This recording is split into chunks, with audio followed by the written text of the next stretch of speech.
안녕하세요. 오연수입니다. 반갑습니다. 할렐루야. 오늘 저는 여러분들과 함께 아버지를 용서함으로 제 삶과 아버지의 관계에 일어난 회복에 대해서 함께 나누고자 합니다.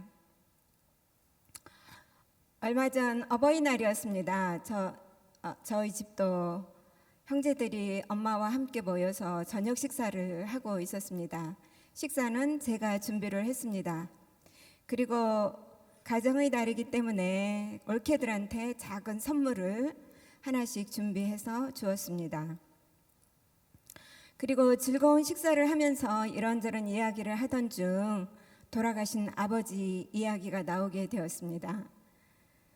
그때 저도 모르게 제 입에서 툭하니 아버지가 보고 싶다 이렇게 얘기를 했습니다. 그러자 식탁 위에 잠시 적막이 짧은 침묵이 흘렀습니다. 저 빼고는 아무도 아버지를 보고 싶다고 하는 사람이 없었습니다. 저는 그때 보았습니다. 아무리 가족 간이라 할지라도 관계의 질의 정도에 따라서 느끼는 감정이 다 각각 다르다는 것을 알게 되었습니다. 여러분의 아버지는 어떤 분이십니까? 어떤 분에게는 그리운 아버지일 수도 있고 또 어떤 분에게는 다시 보고 싶지 않은 아버지일 수도 있겠습니다. 또 어떤 분에게는 두렵고 무서운 아버지일 수도 있습니다. 어떤 분에게는 사랑하는 아버지일 수도 있고 어떤 분에게는 기억이 남는 아버지일 수도 있겠습니다. 저희 아버지는 엄마를 학대하는 아버지였습니다. 집에 있기도 하고 또 집에 없기도 하는 그런 부재중인 아버지셨습니다. 그리고 늘 술을 드시는 알코올 중독자인 아버지였습니다. 그로 인해서 저에게는 어떠한 영향력들이 미쳤는가 하면 첫 번째는 아버지만 있으면 두렵고 무섭고 공포감을 느꼈습니다. 제가 아주 어렸을 때 첫 번째 기억하는 두려움은 정확히 기억하지 않는데 4살인지 5살인지 모르겠습니다. 자다가 일어났습니다. 엄마 아버지가 싸우는 소리에 일어났는지 아니면 제가 일어나서 보니까 엄마 아버지가 싸우고 있는지 그거는 알 수가 없습니다. 그런데 그때 저희 아버지가 엄마를 엄청 때리고 있는 것을 보았습니다. 그 둘이가 붙잡고 싸우면서 아버지는 엄마를 때리고 엄마는 왜 이래 이놈의 개새끼야 이러면서 둘이가 싸우고 있었습니다. 저는 그때 너무너무 무섭고 두려워서 엉엉 울었던 기억이 있습니다. 그리고 그 후로도 언젠가 저는 혼자 집에 있었습니다. 그런데 아버지가 엄마의 뒷목을 누르는 것을 보았습니다. 그것을 보았을 때 저는 얼음이 되는 것 같았습니다. 그리고 그 후로도 종종 아버지가 엄마를 때리거나 엄마 아버지가 싸우면 조금 커서부터는 이웃집에 도움을 구하러 갔습니다. 아저씨 도와주세요. 엄마 아버지가 싸우고 있어요. 이렇게 하면서 자랐습니다. 그리고 아버지가 늘 술을 드셨기 때문에 술을 드시고 집 밖 저 멀리서부터 아버지 돌아오는 소리가 들리면 저와 동생들은 야 아버지 온다 하면서 후다닥 방을 뛰쳐나가서 집 밖에 나가서 집 안을 동태를 살피며 망을 보았습니다. 그러다가 아버지가 드르렁 드르렁 하면서 주무시는 소리가 들리면 그때서야 안심을 하고 집에 들어가곤 했습니다. 그리고 또 저에게는 엄청난 수치심이 생겼습니다. 원래 저희는 어려서 시골에서 아버지가 정미소를 운영했는데 어찌된 이유인지 그것이 망하게 되었습니다. 그리고 그 후로 아버지는 집을 나가셨고 그로 인해서 저희 가정 안에는 극심한 가난이 찾아오게 되었습니다. 가난은 제게 엄청난 수치심을 주었습니다. 제가 초등학교 때였습니다. 3학년인지 4학년인지 정확히 기억은 안 나는데 어느 가을날 해가 청명하게 높이 떠 있는 아름다운 가을날이었는데 담임 선생님과 여러 선생님들이 한 무리로 저희 집에 가정 방문을 오셨습니다. 저는 그때 어디에 숨고 싶었습니다. 가난한 우리 집을 보여주는 것, 대문도 없는 우리 집을 보여주는 것이 저한테는 너무 창피하고 부끄러워서 어디라도 숨고 싶고 쥐구멍이라도 들어가고 싶었는데 들어갈 곳도 없고 숨을 곳도 없었습니다. 그래서 제인처럼 앞에 고개를 푹 숙이고 얼굴도 들지 못하고 선생님 앞에 서 있었습니다. 그때 저는 너무너무 제 자신이 수치스러웠습니다. 집이 어렵고 가난한 것은 제 책임이 아닌데 어린 저는 그것을 구분할 수가 없으니 저와 저희 집을 동일시하면서 엄청난 수치심과 부끄러움을 느꼈습니다. 그때 저는 청명하게 떠 있는 그 가을 햇빛이 그렇게 원망스러울 수가 없었고 마치 제 자신이 엑스레이로 제 온몸이 투시되는 것 같은 그런 느낌을 받았습니다. 그리고 제가 너무너무 초라하게 느껴졌습니다. 아버지가 안 계시니 엄마는 아버지를 대신해서 가족들의 생계를 책임져야 했습니다. 그래서 엄마의 빈자리가 생기게 되었습니다. 저는 늘 엄마를 그리워했습니다. 엄마가 해주는 밥, 또 엄마가 해주는 빨래, 또 엄마의 손길, 이런 것들이 그리웠는데 저는 이런 것을 받을 수가 없었습니다. 제가 어느 날 초등학교 때 학교 갔다 돌아오는데 제 또래의 한 아이가 엄마의 손을 잡고 시장으로 가면서 시장 가서 옷 사자 이러는 거예요. 그런데 그 소리를 듣고 그 엄마가 아이의 손을 잡고 가는 것을 보면서 저는 나는 저런 엄마가 없는데 나도 저러고 싶은데 나는 저렇게 옷을 사주는 엄마가 없네 이렇게 하면서 부러워서 한참 동안 보았던 기억이 있습니다. 그리고 저는 또 말을 못하는 아이가 되었습니다. 내면에 힘이 없으니 자기의 생각이나 의견이나 감정을 주장하지를 못했습니다. 아버지가 없으니 엄마 아버지가 없으니 제 말을 들어줄 사람도 없었고 한두 번 엄마한테 제 의견을 표시하고 제 의사를 표시했더니 즉시로 제 의견이 묵사발이 되고 말았습니다. 그리고 그 후로는 엄마에게 어떠한 것도 요구하지 않는 아이가 되었습니다. 중학생이 되었는데 이제 고등학교를 가야 되는데 저는 집이 너무 가난하니까 내가 어떤 학교를 가고 싶다 이런 말도 못하고 엄마는 능력이 없으니 아무런 말도 못하고 그러니까 담임 선생님과 이모와 저희 오빠들이 저의 진로에 대해서 고등학교에 대해서 이러쿵 저러쿵 자기들끼리 이야기를 하게 되었습니다. 그러더니 마침내 마지막으로는 담임선생님께서 저를 교무실로 부르셔서 연수야 네가 결정하면 되겠구나 이렇게 말씀을 하셨습니다.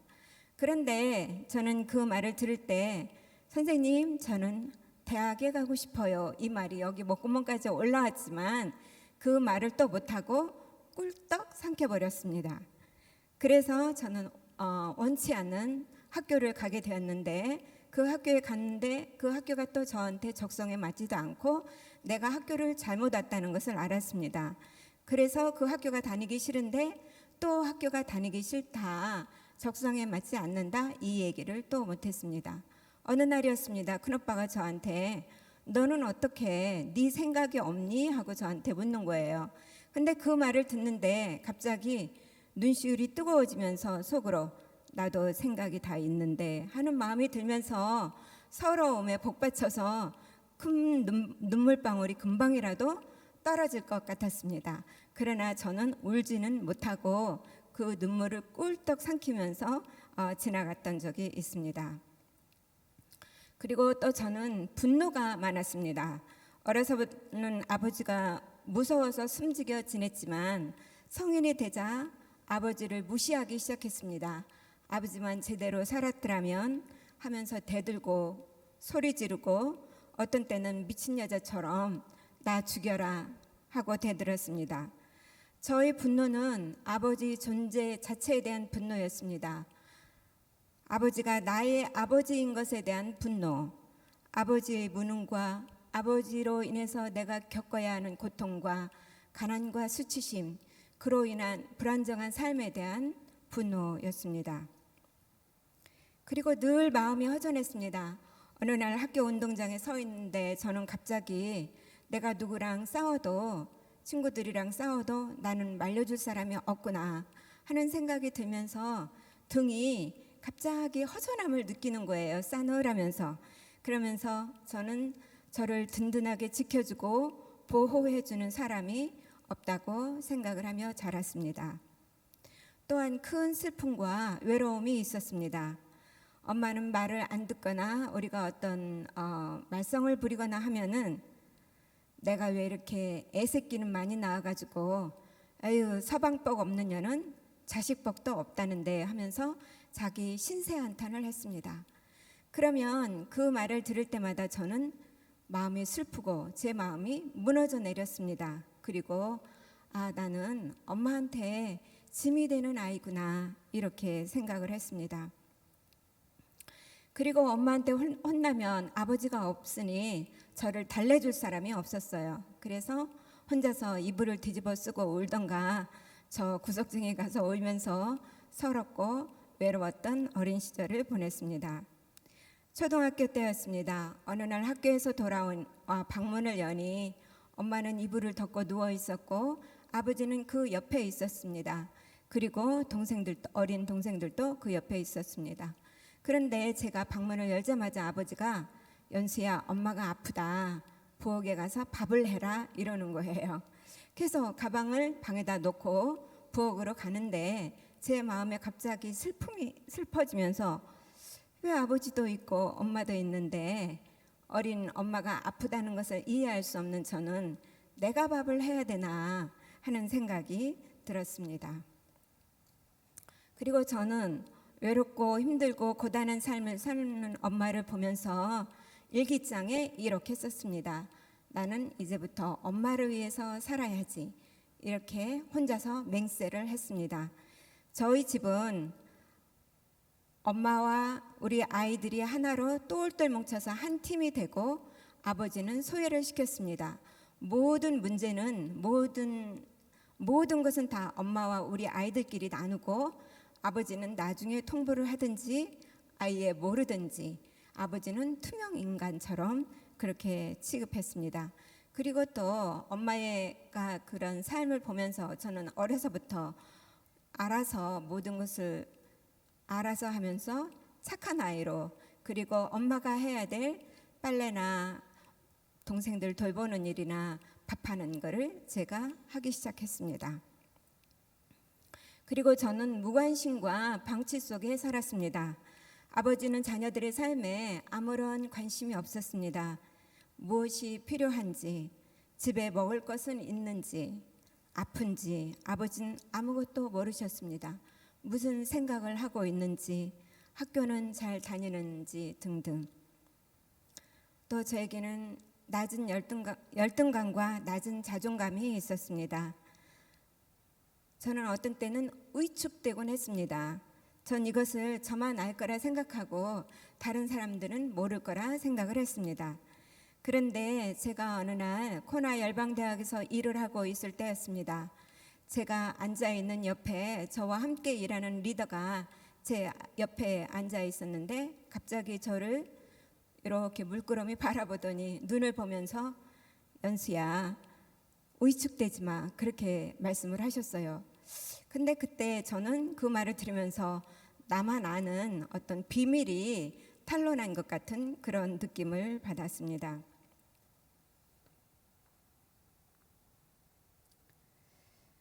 제가 원치 않는 고등학교를 가고 그리고 졸업하고 나서 저는 대학도 못 가고 취업도 못 하고 공중에 붕 뜨게 되었습니다.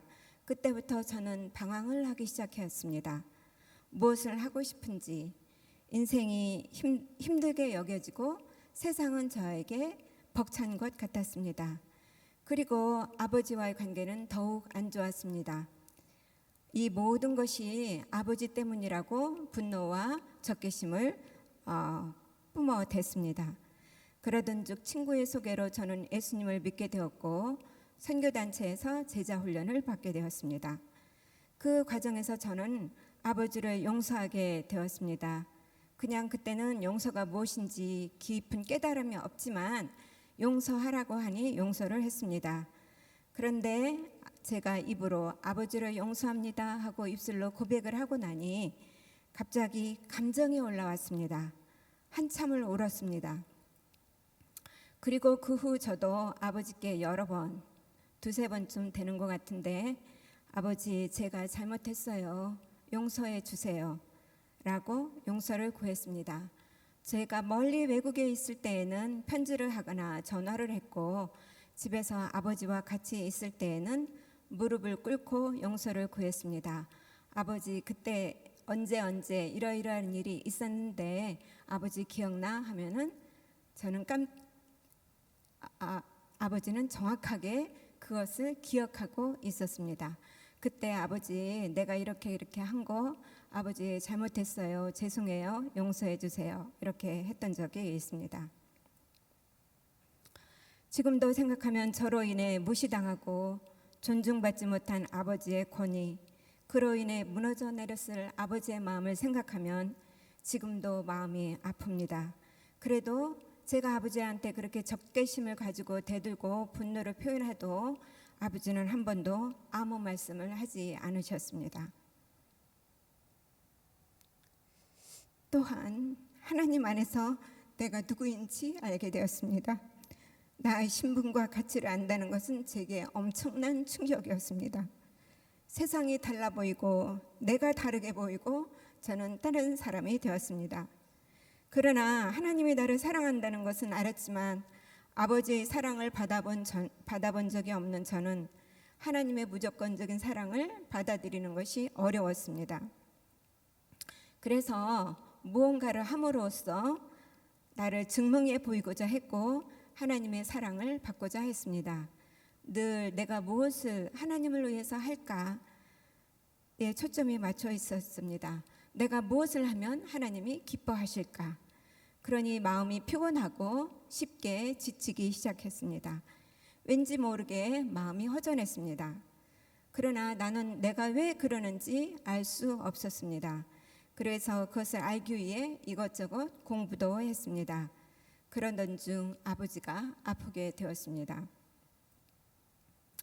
아버지는 알코올성 치매와 심장병으로 병원에 입원하게 되었고 이런 엄마는 나는 네 아버지 못 돌본다 하면서 기리기리 뛰셨습니다. 아버지에게 엄마에게 아버지는 남편이 아니라 네 아버지였습니다. 그런 상황에서 저는 아픈 아버지 곁으로 돌아오게 되었고 그때부터 아버지와의 긴 동행이 시작이 되었습니다. 그때서야 비로소 아버지와의 관계를 하기 시작했습니다. 하나님 아버지의 사랑을 처음으로 강의하기 시작한 잭인터 목사님은 이렇게 말씀하셨습니다. 사랑은 관계에서 흘러나온다. 그래서 우리가 아버지의 사랑을 알기를 원한다면 이 말은 아버지와 관계를 해야 된다는 말입니다. 저는 아버지와 대화를 하기 시작했어요. 처음으로 소소한 일상의 이야기도 하고 질문도 했습니다. 그때부터 아버지가 누구인지 정말로 알고 싶었고 아버지를 이해하고 싶었습니다. 아버지의 학교 생활은 어땠는지, 할머니 할아버지는 어떤 분이셨는지, 군대 생활은 또 어땠는지, 무엇보다도 중요한 것은 아버지는 언제부터 술을 드시고 왜 술을 드셔서 알코올 중독자가 되었는지, 그리고 첫 아들인 오빠가 태어났을 때 아버지의 기분은 어떠셨는지 물어보니까 첫 아들이라 너무 좋았다 하셨습니다.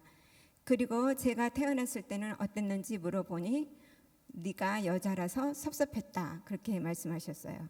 그 다음에 저는 아버지 그럼 나를 안아줘 봤어? 그랬더니 안아줬겠지 이러는 거예요.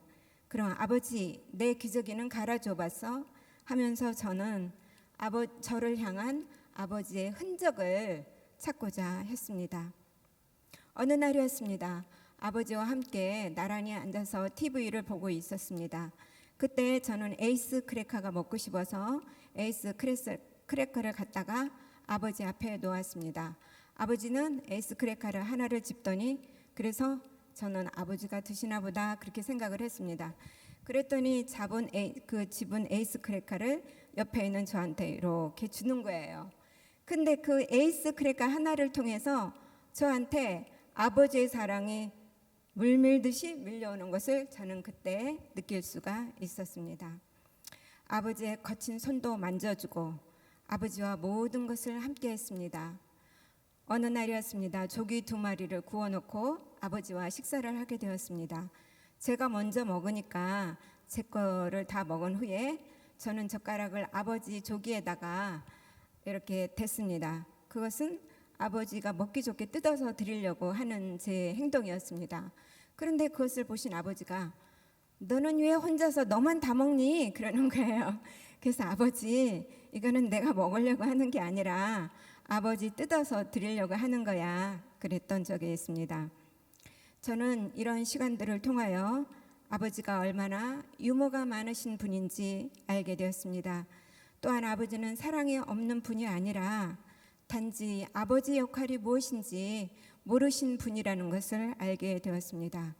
그리고 아버지의 외로움, 그동안 흘리셨던 눈물, 고단한 삶에 대한 이해도 되었습니다. 그리고 아버지가 언제 기뻐하시는지, 무엇을 좋아하시는지, 무엇을 싫어하는지도 알게 되었습니다. 어느 날 저는 아버지에게 아버지 그동안 힘들었지? 하고 묻자 아버지는 그럼 하셨습니다. 그러나 환자를 케어한다는 것은 쉬운 것만은 아니었습니다. 만일 아버지가 물건이라면 어디다 갖다 버리고 싶은 때가 한두 번이 아니었습니다. 그리고 어떤 때는 본전 생각도 났습니다. 나는 아버지로부터 받은 것이 아무것도 없는데 이런 생각에, 그리고 또 요양원에 보내고 싶은 마음도 수십 번 들었습니다. 그러나 아버지가 집을 너무 좋아하시니 차마 요양원에는 보낼 수가 없었습니다. 아버지는 저를 많이 의지하셨고 제가 힘들 때마다 하나님은 아버지는 얼마나 힘드실까 이런 생각을 하게 했습니다. 그리고 그때마다 제 마음을 바꾸어 주셨습니다. 아버지를 긍휼히 여기는 마음을 한없이 부어 주셨습니다. 그럼 저는 휴 하고 한숨을 쉬면서 숨을 깊이 들이마시면 다시 아버지를 향한 섬길 수 있는 힘과 마음이 일어나는 것을 볼 수가 있었습니다. 아버지는 나의 아버지이기 전에 하나님의 사랑과 돌봄이 필요한 하나님이 찾으시는 잃어버린 한 양이었습니다. 저는 아버지의 있는 모습 그대로 받아들였습니다. 조금이나마 아버지를 향해 저를 통해서 하나님의 사랑이 흘러가기를 원했습니다. 아버지는 제 이름을 밤이고 낮이고 불렀습니다. 어떤 때는 왜 아버지 하고 대답을 하면 그냥 집에 있나 보느라고 하셨습니다. 제 마음이 불안하면 부르셨습니다. 그러면 저는 찬송가를 불러주고 성경을 쭉 읽어 드렸습니다. 그러면 아버지는 마음이 편안해 하셨습니다. 아버지가 돌아가시 전 한밤중 어느 날 아버지는 저를 부르셨습니다. 깜짝 놀라서 가니 나 무서워 하셨습니다. 아버지 무서워 하면서 옆에서 가만히 안아드리고는 성경을 읽기 시작했습니다. 그러다 찬송을 부르고 또 성경을 읽고 또 찬송을 부르고 그러던 중 새벽이 밝아오기도 했습니다. 아버지는 주무시고 저는 그런 아버지를 위해 찬송하고 성경을 읽어드린 시간이 너무 아름답다고 생각이 되었습니다. 그리고 특별히 요한일서 4장 14절의 사랑은 여기 있으니 우리가 하나님을 사랑한 것이 아니요 오직 하나님이 우리를 사랑하사 우리 죄를 위하여 화목제로 그 아들을 보내셨음이라. 이 말씀을 통해 저는 저를 향한 하나님의 사랑을 더 깊이 느끼고 알게 되는 시간이었습니다. 이제야 하나님의 사랑이 선물이라는 것을 알게 되었습니다. 값없이 주시는 선물, 내가 보답하지 않아도 되는 선물이라는 것을. 이 시간을 통해 저는 그동안 갖지 못한 아버지와 딸의 친밀한 관계를 가질 수가 있었습니다. 그리고 비로소 아버지는 제 아버지가 되었고 저는 아버지의 딸이 될 수가 있었습니다. 그리고 아버지의 사랑을 받지 못했던 어린 소녀가 이제는 어른이 된 것 같았습니다. 저는 아버지로부터 듣고 싶은 말이 있었습니다. 그것은 사랑하는 딸아라는 말이었습니다. 그러나 아버지는 그런 말을 할 줄을 모르시고 어떻게 할까 생각을 하다가 어느 날 아버지, 하나님은 아버지에게 자녀를 축복할 수 있는 권세를 주셨어. 나 따라서 해봐 했습니다. 그리고 누워있는 아버지 곁에 납작 엎드려 아버지와 눈높이를 맞추고는 아버지의 손을 제 머리 위에 갖다 얹고 그 손이 떨어질까봐 제 한 손으로 꼭 잡았습니다. 그리고 아버지 나 따라서 해봐. 그러니까 아버지가 그대로 따라서 하기 시작했습니다. 사랑하는 딸아 내가 너를 축복한다. 그러니까 아버지가 사랑하는 딸아 내가 너를 축복한다 이렇게 말씀을 하셨습니다. 근데 난생 처음 들어보는 사랑하는 딸아 라는 말이 저의 마음을 뭉클하게 하는 거예요.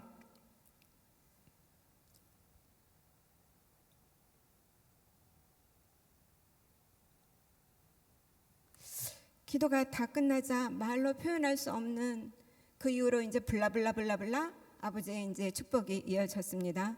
그 말로 표현할 수 있는 기쁨과 행복감이 찾아왔습니다. 아, 그리고 나도 아버지의 축복을 받았구나. 너무나 좋은 시간이었습니다. 날아갈 것 같았습니다. 정말 하나님의 축복이 아버지를 통해서 나에게 임한 것 같았습니다. 그리고 두 번째로는 미안하다는 말을 듣고 싶었습니다. 어느 날 갑자기 미안하다는 말을 듣고 싶다는 생각이 들었습니다. 그러나 아버지는 이미 돌아가셔서 안 계시고 저는 혼자서 하나님 아버지 어린 저를 돌봐주지 못하고 사랑하지 못하고 보호해주지 못한 아버지를 용서합니다. 그렇게 기도를 하고 나니 왈칵 눈물이 쏟아내렸습니다. 그리고 마음에는 큰 자유와 기쁨이 찾아오는 것을 경험할 수 있었습니다. 아버지가 병원에서 돌아가시기 전 마지막 시간을 저는 아버지와 함께 보내고 있었습니다. 산소 마스크를 쓰고 있었기 때문에 아버지는 있었지만 그럼에도 불구하고 호흡이 너무 곤란했습니다. 그것은 보는 것조차 고통스러운 광경이었습니다. 저는 이때 저도 모르게 아버지 사랑해, 아버지 고마워, 수고했어 라는 말이 제 입에서 터져 나왔습니다. 처음 해보는 말이라 처음에는 어색했습니다. 그런데 그 이후로부터는 자연스럽게 아버지 사랑해, 아버지 고마워, 아버지 수고해서 이거를 계속해서 반복해서 하게 되었습니다. 아버지가 돌아가시고 저희 가족에는 많은 변화가 찾아왔습니다. 만일 제가 아버지를 용서하지 않았다면, 하나님의 사랑을 몰랐다면 난 아버지와 좋은 관계를 갖지 못했을 것입니다.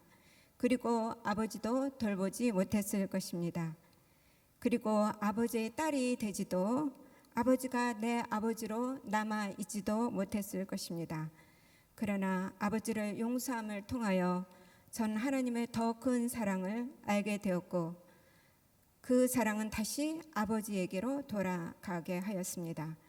그리고 아버지도 아버지의 사랑을 선물로 저에게 남겨주시고 돌아가셨습니다. 아버지의 부재로 인하여 비어있던 제 공간을 세워주셨습니다. 제가 원하고 필요로 했던 것은 아버지의 사랑, 그분과 관계했다는 것을 늦게서 알게 되었습니다. 저는 이 아버지가 그립고 보고 싶습니다. 저희 가족의 변화 중에서 가장 큰 변화는 저와 엄마와의 관계의 변화입니다. 엄마와 저 사이에는 보이지 않는 벽이 있었습니다. 대화를 하다 보면 늘 제 마음이 상해서 중간에 말이 끊어지든가 서로 상해서 돌아서거나 그런 일들이 종종 있었습니다.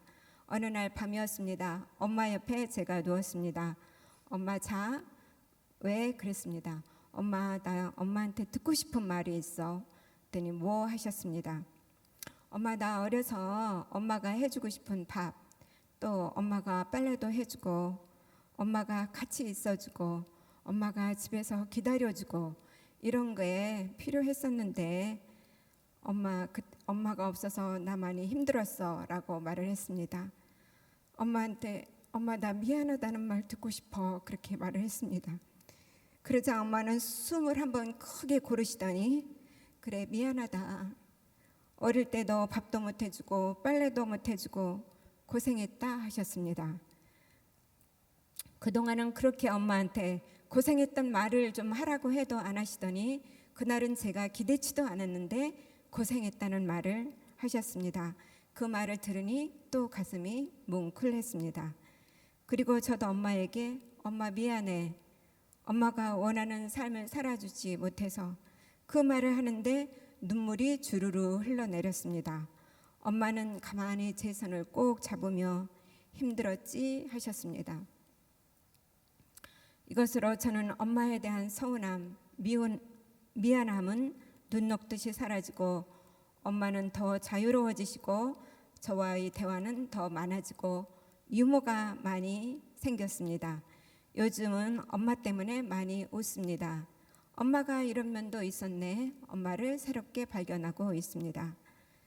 또 한 가지의 변화는 가족의 소중함을 알게 된 것입니다. 아버지를 통해서 형제 자매, 그동안에 좀 마음에 거리감이 있던 올케들까지의 그 소중함, 조카들의 소중함 이런 것을 알게 되었습니다. 그리고 큰오빠는 언젠가 저한테 그렇게 말을 했습니다. 너는 가족에 도움이 안 된다 이렇게 말을 했습니다. 제가 예수를 믿고 돈을 번 것도 아니요 가족들을 돌보는 것도 아니고 이것저것 돌아다니니 큰오빠는 저를 볼 때 가족에 도움이 안 되는 사람이라고 생각을 했습니다. 그러다가 아버지가 돌아가시고 나자 큰오빠는 온 가족들이 모여있는 앞에서 저를 향하여 연수 때문에 아버지가 지금까지 살 수가 있었다.